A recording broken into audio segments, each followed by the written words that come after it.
اتنے درد کے بعد بھی اگر تم صبر کر رہے ہو تو یقیناً تمہیں اجر کے لیے چن لیا گیا ہے۔ تم نے جو رو رو کر مانگی ہے دعائیں، مبارک ہو، انہیں قبولیت کے لیے چن لیا گیا ہے۔ پریشان مت ہو، تمہیں عارضی نہیں بلکہ حقیقی سکون کے لیے چن لیا گیا ہے۔ تم سوچتے ہو آزمائش کے لیے آخر میں ہی کیوں؟ خوش ہو جاؤ کہ تمہیں اللہ کی دوستی کے لیے چن لیا گیا ہے۔ جب کبھی تمہارا دل بے وجہ بے چین رہنے لگے تو سمجھ جانا تمہارا رب تمہیں عرش پر یاد کر رہا ہے۔ نصیب بھی ہار جاتا ہے تہجد کی دعاؤں کے آگے، پھر تمہیں کون سی چیز روک رہی ہے رب سے مانگنے سے؟ جب انسان بچوں کی طرح اللہ کو اپنی من پسند چیز کے لیے مناتا ہے، طرف سے گڑگڑاتا ہے تو وہ مان جاتا ہے۔ اسے اپنے بندے کی معصومیت بھری یہ ادا بہت پسند ہے۔ اللہ جہاں سے چاہے نصیب پلٹ دے، اس کی قدرت تمہاری سمجھ سے باہر ہے۔ آپ کی دعائیں وہ سب کر سکتی ہے جو آپ کا مقدر نہیں کر سکتا۔ بس پھر صبر کرو اور دعا کرنا کبھی مت چھوڑنا، پھر دیکھو تم اپنی دعاؤں سے وہ بھی پالو گے جو تمہارا نہیں۔ اور اگر یقین رکھتے ہو تو حالات سے نا امید مت ہو، کیونکہ معجزے یقین والوں کے لیے ہوتی ہیں اور معجزے روز ہوتی ہیں۔ تو پھر ڈرو مت، تم جہاں کہیں بھی ہو اللہ تمہارے ساتھ ہے۔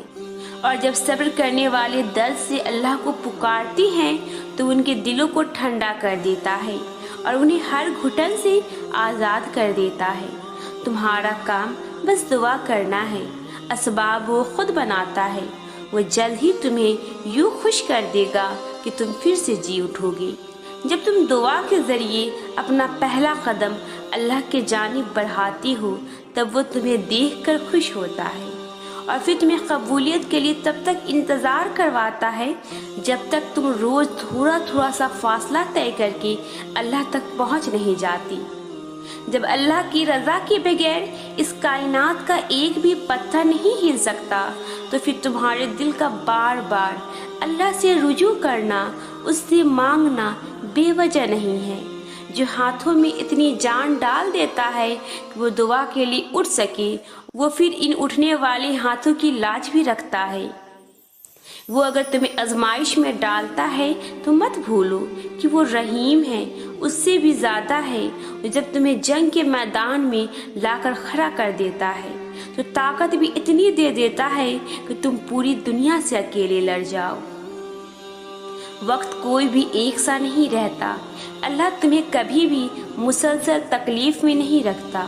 کچھ چیزوں کی حقیقت تمہیں بعض اوقات دیر سے سمجھ میں آتی ہے، مگر جب تم انہیں سمجھ جاتی ہو تو جان جاتی ہو کہ اس چیز کی دیر سے ملنے میں کتنی انگنت مصلحتیں تھیں۔ تمہارے نصیب سے تمہاری چاہت تک کا جو ایک مختصر سا فاصلہ ہے وہ دعا ہے۔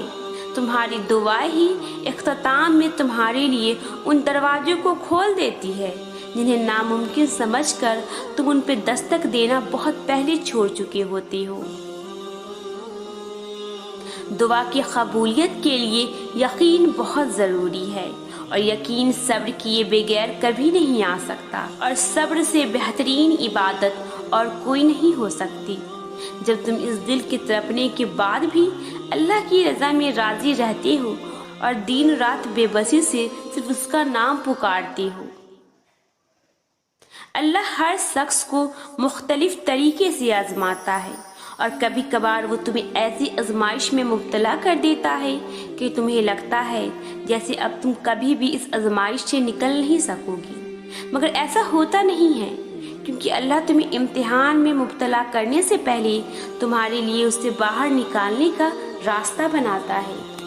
اللہ تمہیں کمزور اس لیے نہیں کرتا تاکہ تمہیں سزا دے سکے، بلکہ وہ تمہیں اس لیے تھکا دیتا ہے تاکہ تم جان سکو کہ تمہاری ساری طاقتیں صرف اللہ کے ساتھ ہے۔